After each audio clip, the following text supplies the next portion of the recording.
وسلم کی زبانی دنیا میں جنت کی بشارتیں سننے کا اعزاز حاصل ہے، جسے علی مرتضی رضی اللہ تعالی عنہ کی شادی کے قتل پانے کا اعزاز حاصل ہے، جسے حضرت فاطمہ زہرا رضی اللہ تعالی عنہ کے جائزے کے دینے کا اعزاز حاصل ہے۔ میرے بھائیوں دوستوں، میں فاطمی شان ہستی کے بارے میں بتانا آیا ہوں، جس کی شہادت کی خبر سنتے ہی حضور جذبات میں آ گئے، اسے احساس حاصل ہے، جس کی شہادت کی خبر سنتے ہی 14 صحابہ نے بیعت لے لی، اسے احساس حاصل ہے۔ میرے بھائیوں دوستوں، حضرت علی مرتضی سے پہلے جسے مسلح ملا، اسے احساس حاصل ہے، جسے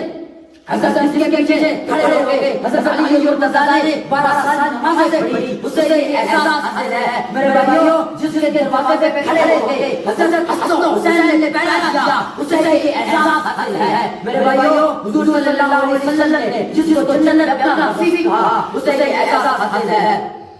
میرے دوستوں، آپ جاننا چاہیں گے وہ ابو شان ہستی کون ہے؟ میں آپ کو بتاتا چلوں، وہ ابو شان ہستی کوئی اور نہیں بلکہ حضرت عثمان بن عفان رضی اللہ تعالی عنہ ہے۔ یہ وہی ہیں جنہیں ناشر قرآن کہا جاتا ہے، یہ وہی ایمان ہے جنہیں حافظ قرآن کہا جاتا ہے، یہ وہی ایمان ہے جنہیں عامل قرآن کہا جاتا ہے، یہ وہی ایمان ہے جنہیں جامع قرآن کہا جاتا ہے، یہ وہی ایمان ہے جنہیں